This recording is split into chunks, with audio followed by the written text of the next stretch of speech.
Hello and welcome to Naya Daur. My name is Ziyad Faisal, and I have been uh, looking at the coronavirus sort of pandemic on a global level. I've been trying to sort of think through it, try to think about what it means for us as a global society, for what it means about how we do things, how we produce things, how we distribute things, what the status quo was like, and perhaps what kinds of rethinking are necessary.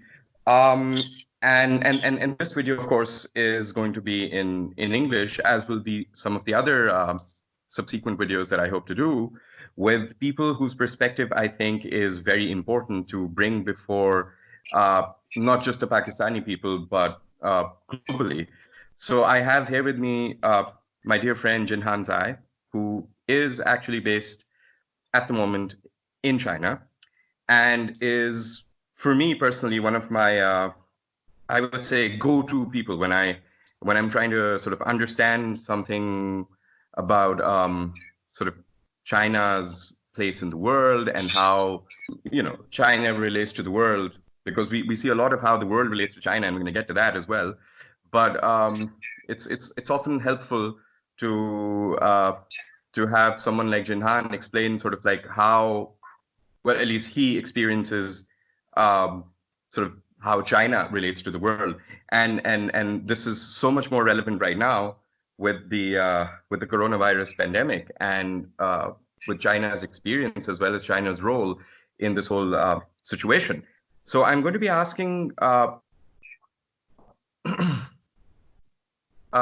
Jinhan to probably shed some light on a few aspects from a Chinese perspective, which I think we need to talk about today. And I'm actually interested to know where you actually stand on some of the things that are being discussed in the global media, as well as in Pakistan, as well as in other countries. So, Jinhan, if we could begin with this issue of what was the Chinese experience in dealing with the pandemic uh, or the outbreak from the moment where it begins in Wuhan? What is it? What was the Chinese experience like in your view, and what makes it sort of distinctive and perhaps seemingly more effective than others? So how do you describe this experience of China with the coronavirus? Thank you for having me. So basically, from my perspective, I don't remember when I first heard about this incident. Probably somewhere around December. Probably somewhere around January, if I recall. And I just read the headlines but ignored it. So that's basically my experience at first. And then around the Chinese New Year on the 24th is when this news starts coming closer and closer to me. And after the New Year, it hit me that the whole country is under practical curfew. Pretty much, everyone's staying home. And sorry about that. My dog wants attention. That's okay. Please, So please basically, continue. That's okay. Yeah. from the 24th, it started on the 23rd for people in Wuhan, where this whole city got shut down. But for the rest of us, it happened on the around 24th, after the day after New Year. So everything got shut down, and we're told to stay home and isolate ourselves. And basically, the only things that are open, as far as we can tell, are the grocery stores. And the all the businesses they basically extended the Chinese New Year. You know, the Chinese New Year we get like 10 days off, right? A week or 10 Right. days off. And then after that, they extended that. So basically we had an extended holiday, but where you get to stay home and do nothing, but you can't move around. The public transportation, everything's shut. So it was this continued on for us for 2 months. So most businesses, except for essential services, were shut down. No public transportation, nothing, and all the communities are shut down. If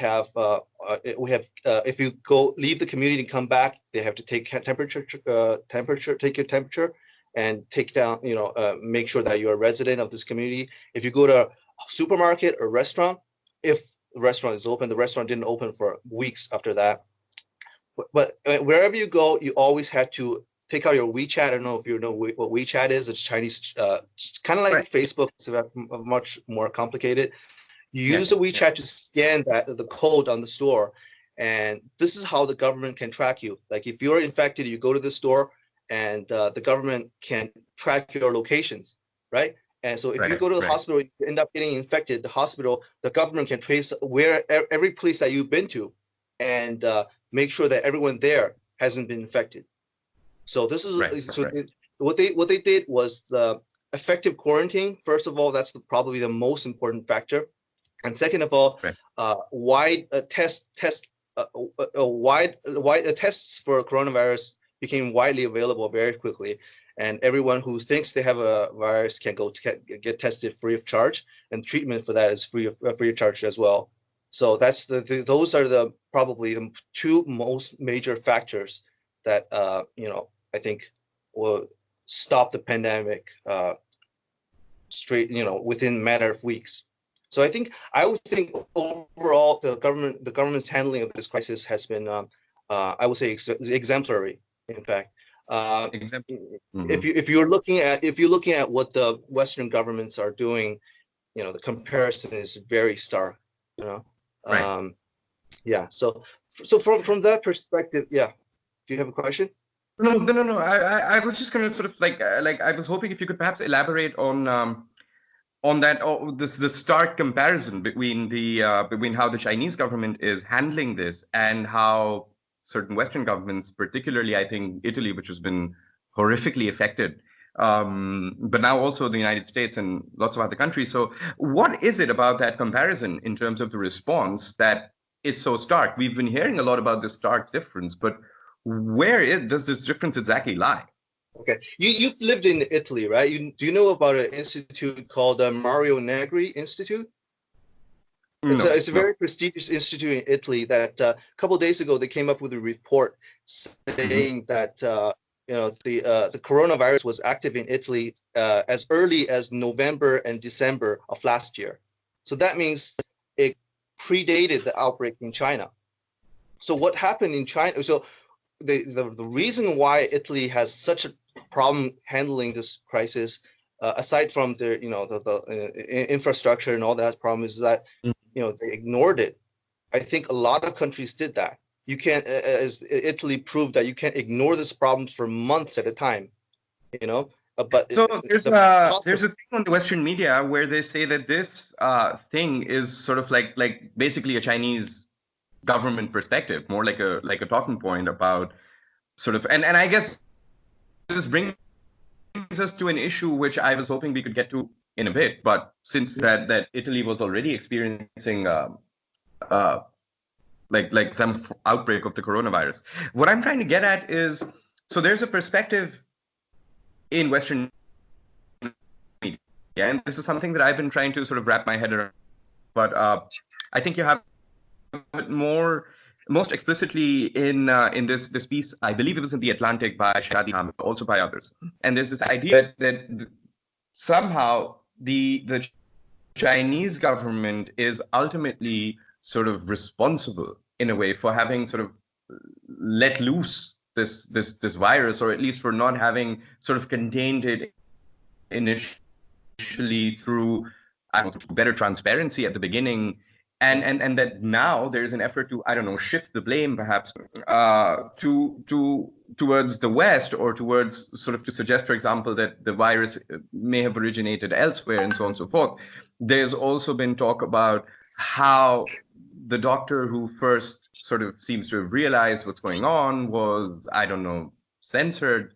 How do you relate to that? Like, and if it's comfortable for you to talk about all of this, of course. I mean, Yeah, yeah. I think for a lot of audiences outside of China, when they imagine China as this heavily censored country that no freedom of speech and all that stuff. And if you say something that against the government, the police barge into your house and start ransacking your house and that kind of thing. But that's not how it works in here.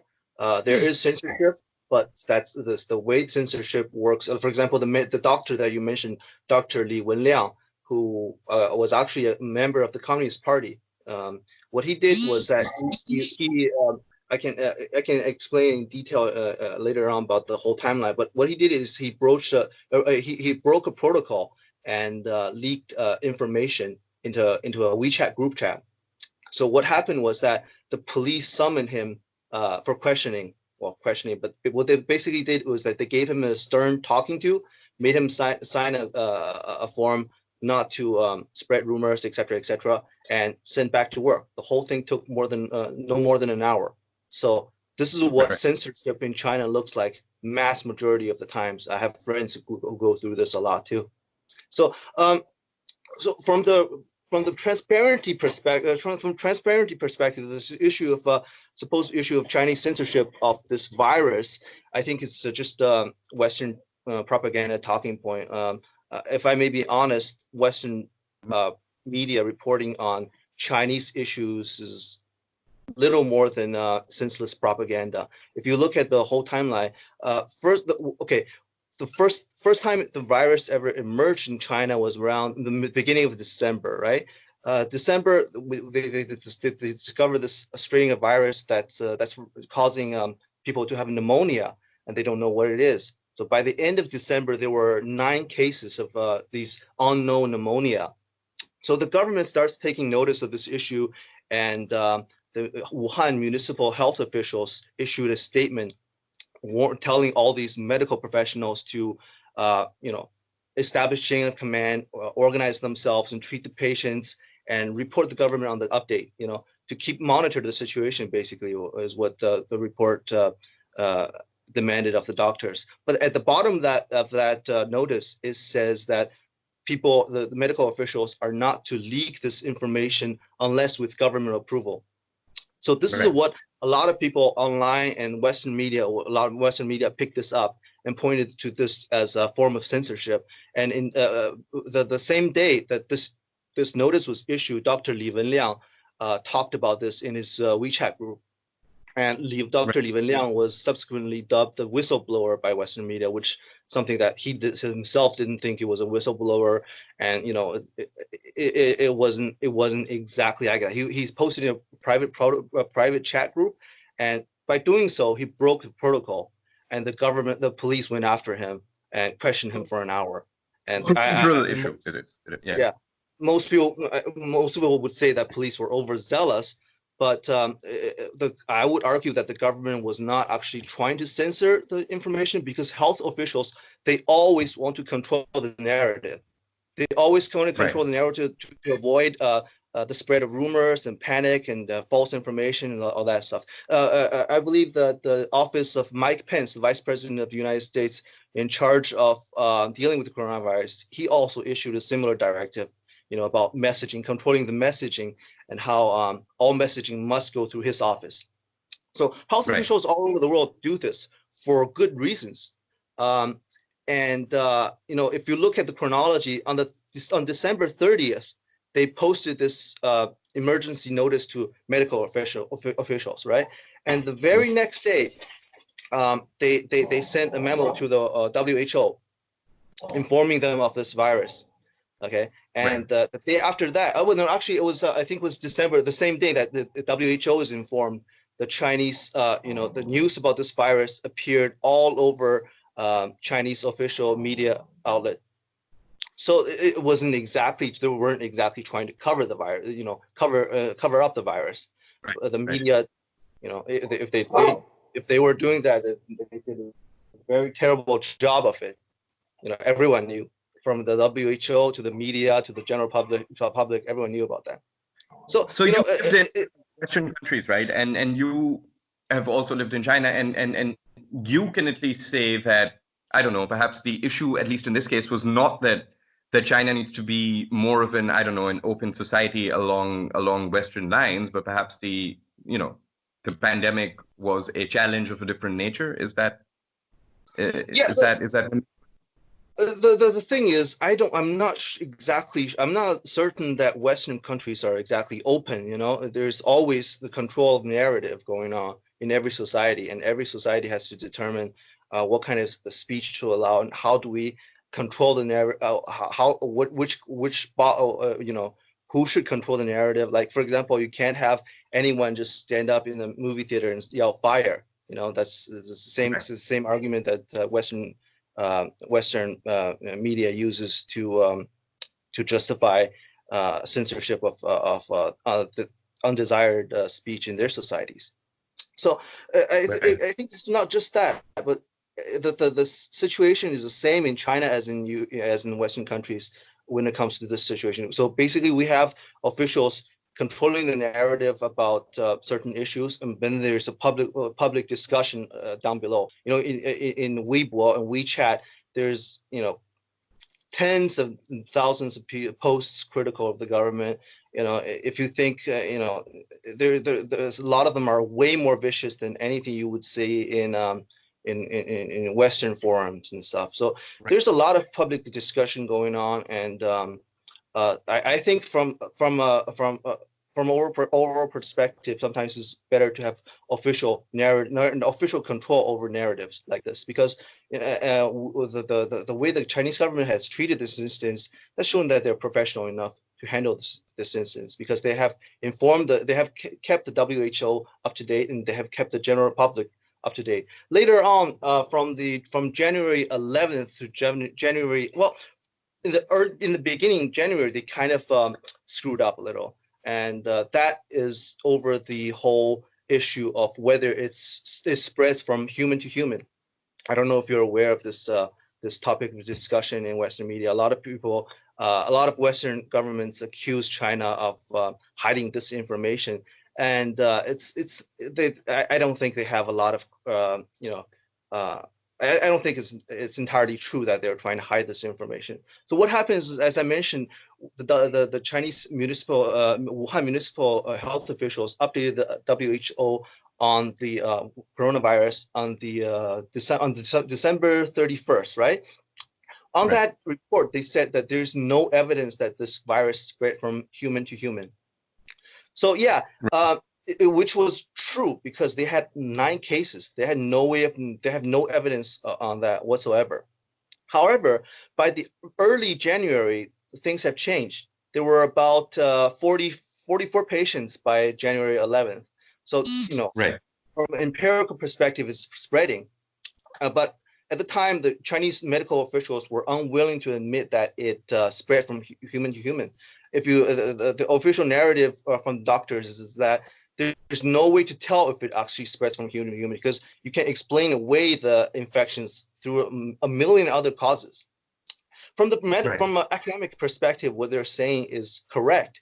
However, from a pandemic response perspective, there's obviously a lot of problems with that, because you're not dealing with empirical evidence in a timely manner, right? So, but that's their official explanation, is that you can't be certain that it transmits from human to human.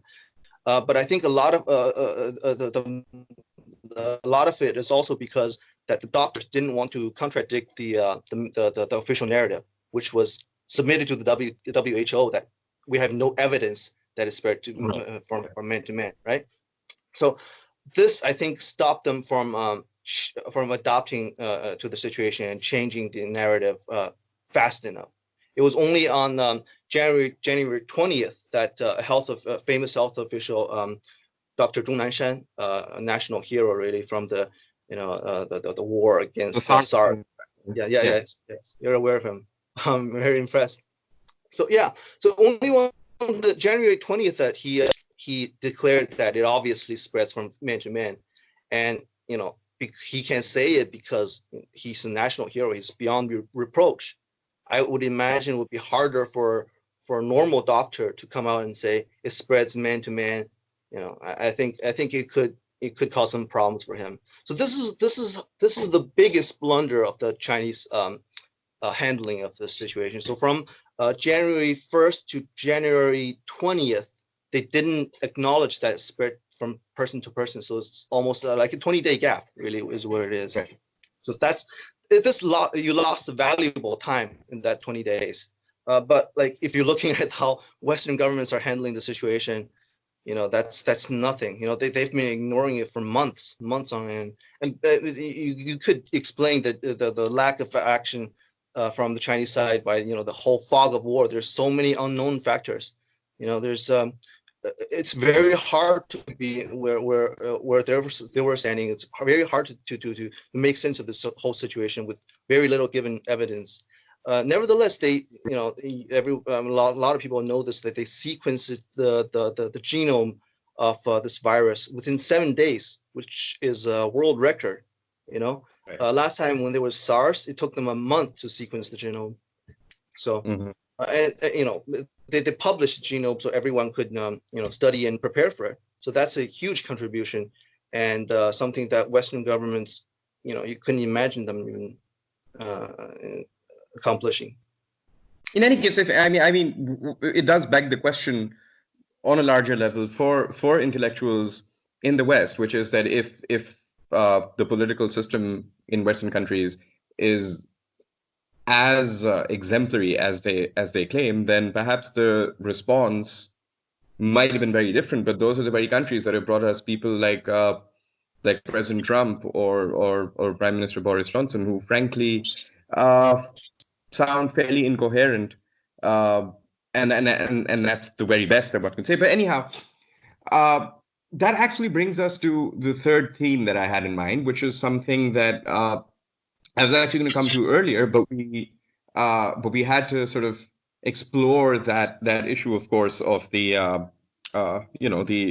alleged censorship factor in the spread of the virus, which I think you've I think exhaustively covered sort of that and provided at least some measure of perspective, I guess, to the whole narrative on that. But now I think we come to perhaps for me at least, more than issues of censorship or and so on, the most important real issue here, which is about the social and economic and political status quo of the world, right? It seems that, and I've talked about this already in Urdu for a video here in Naya Daur, but this is obviously something that a lot of people are talking about. Obviously, the idea being that, as Slavoj Žižek would say, like it was always perhaps utopian to imagine that existing arrangements on the social front and the economic front could actually continue indefinitely. And when the whole system comes under shock of the kind that the coronavirus pandemic has caused, then sort of like all of the shortcomings or the problems within the old order of the world are sort of cast into so much more sharp relief, and we're able to see them so much more clearly and see their effects at a time when we really really need things to work. So, have you been thinking about sort of what sort of the pandemic and the uh, sort of lack of an effective response to it by healthcare systems across the world? What do you think it tells us about how we do things in the world, how we organize production, how we organize distribution, the current form that global capitalism has taken over the last 2 or 3 decades, and so on and so forth? How does this cast doubt on the sustainability of existing arrangements around the world for you? Yeah, okay. I think most of us realize by now that we're in the midst of a world-defining event, something Right. akin to the 2008 financial crisis. Back then, the capitalist ruling class, of the West proved that they're totally incapable of managing the economy, and this event, I think, proves that they're incapable of providing basic healthcare or respond to pandemics of this scale. And the reason for that, I think, is not that capitalism is inherently unable to take care of these people. I think that for if you ideally, if they should be able to do that. It's not that hard. South Korea did it. It's not that hard. But the way I imagine it, it's almost like we're re-experiencing the crisis faced under feudalism, when the feudal lords got so powerful and they became their dukes and counts and barons. They became so powerful they didn't have to cooperate with the central authorities, and that alone would cause chaos.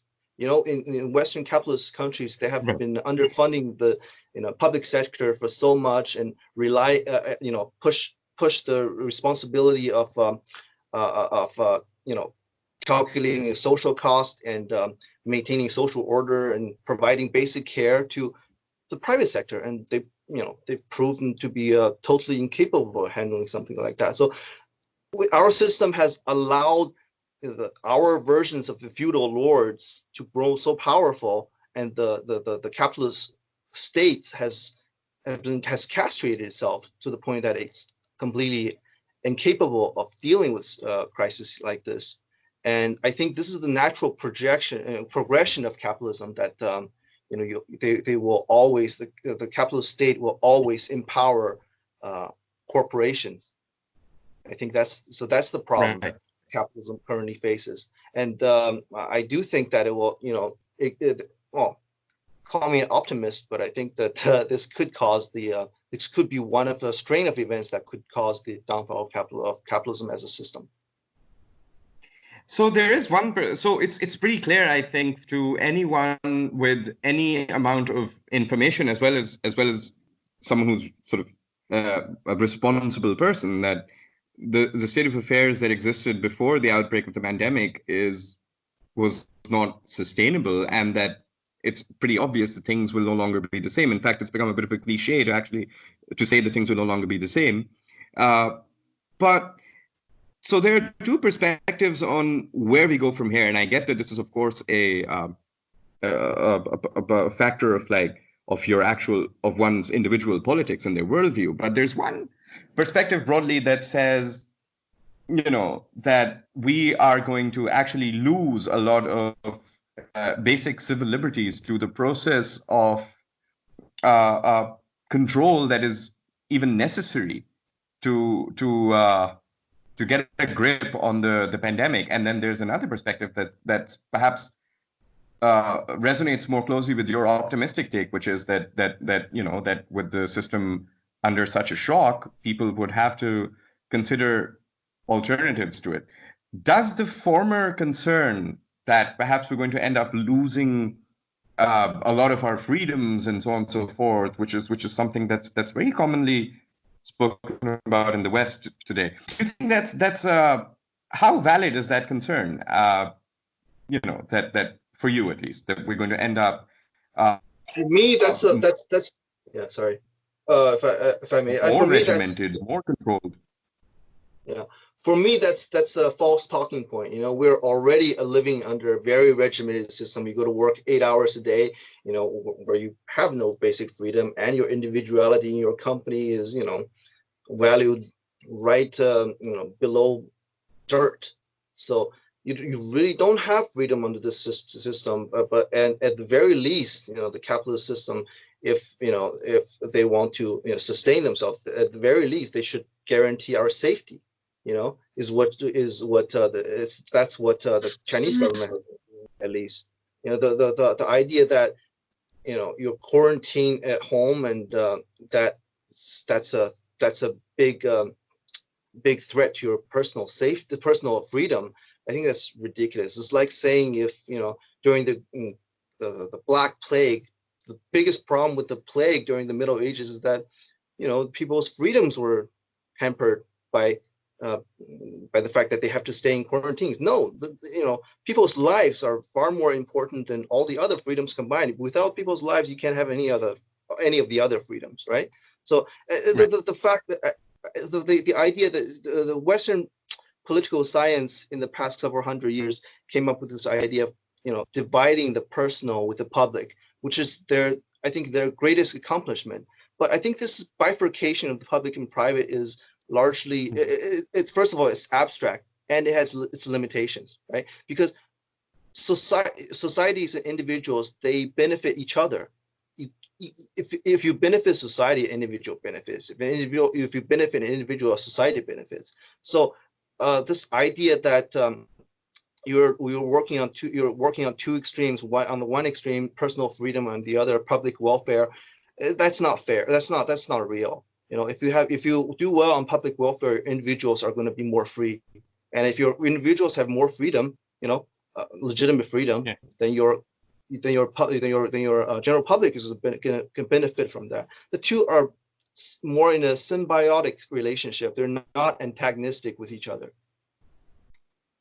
And I guess if you actually make them an antagonistic sort of like, if you make public welfare and the individual welfare to be sort of two mutually exclusive things, and you predicate your whole system on this assumption, then you probably end up with something like what a lot of countries, including Western democracies, are currently sort of experiencing, which is that when there's a stark difference between the individual welfare or the individual wealthy, powerful person's welfare and that of the collective, then the welfare of the collective probably takes the back seat.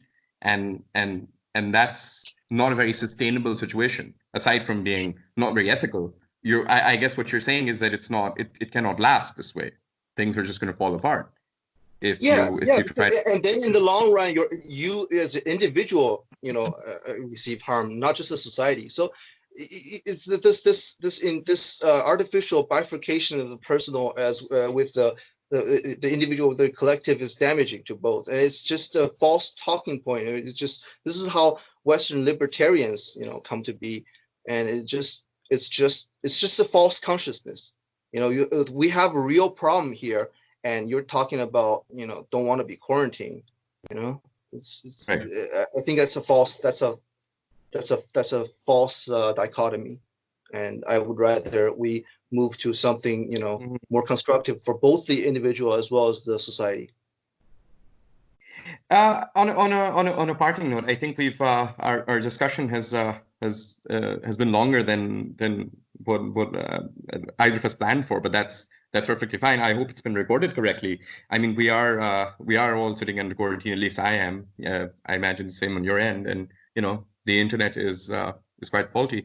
Anyhow, my last question for you, and this is something that I hope you can help us think through, is there's this concept of to put it sort of in a very brutish way. There's a concept of Asian values, and by that they mean, of course, because in the West when they think of Asia, they mean more specifically Eastern Asia or China and South Korea and Vietnam and Japan. And of course, there's an unfortunate tendency to clump these together. But do you think there's something to be said for some sort of corrective to how uh, global systems of healthcare and politics and the economy are organized? Is there something that these countries in their response, which you actually touched upon, and of course their responses are different from each other, but like, is there some common thread that would be helpful as a corrective, perhaps, as a lot of Western democracies and a lot of developing countries like Pakistan rebuild, hopefully in the aftermath of this virus? Is there something that they can learn from China, from Vietnam, from South Korea, etc., in terms of how to at least reform existing capitalism, if not altogether do away with it, if that's asking for too much? Okay. See, so the issue with South Korea is that they got lucky in this instance because first of all they were hit with MERS before, and that made them rethink the whole situation. They made a lot of preparations, and then China got hit with this virus, and they had a lot of heads up, and they learned a lot from China. And and the third reason is that 60% of the cases in South Korea are actually originated within a cult. So what they can do is just round up everyone in the cult and discover, find out who they've been in contact with, and this way they can trace majority of the virus. So that's how they've been able to manage it. But what I wanted to emphasize about what's special from my perspective in China and probably in Vietnam too is that the state has muscles at the local level. This is a Right. trait that's specific to socialist countries. As you know, socialism isn't just progressive policies on a national level. It's also about our relationship structures at the base level too. And China still, despite all the economic reform, still retains some of that. We have communist members and cadres and working at the local level, very local level, down to the very neighborhood, and the Communist Party is still able to mass mobilize. This is something very important in dealing with a crisis. Chinese government sent over 42,000 medical workers to the Hubei province. One of my friends is one of those people that went to Hubei, and I have interesting conversations with him. And untold number of volunteers volunteer to contain the virus. These people are crucial. This structure is crucial in implementing government policies and controlling epidemics. It doesn't matter if you have like best policies on the national level. If you don't have the muscles to carry it out at the base level, it doesn't count. It counts for nothing. This is something we learned from the revolutionary years too. The party tentacles always reach to the platoon level of the army. Even in every platoon, there's a party member directing everything. And here in China, what happened when the disease strikes, we have lots of party members. Actually, if you look at the individuals the medical workers that perished fighting this disease, most of them are actually party members. It's because they do take initiative. So I think this is something that third world countries need to learn. Even first world countries need to learn to be able to exercise political power at the very base level. And this is something that always intrigues me as a student of political science. Something China excels at. Without being able to mass mobilize on a scale that we do, it's impossible to control this virus. Mm-hmm. Well, Jinhan, thank you so much for taking out the time. I think we've had a fairly exhaustive discussion, at least on 2 or 3 of the themes that I had in mind. Thank you so much for taking out the time. I really hope that the quality of this recording is such that our viewers are able to take away at least something from it. But nevertheless, whatever happens, I know this is probably not the note on which one should sign off after having spent half an hour talking.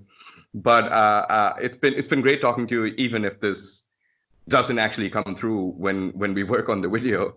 Having said that, I have I hope it's going to work out. But thank you so much for taking out the time, and I hope to speak to you again, not just between us, but also on sort of these matters again for Naya Daur and so on and so forth. So thank you so much, Jinhan.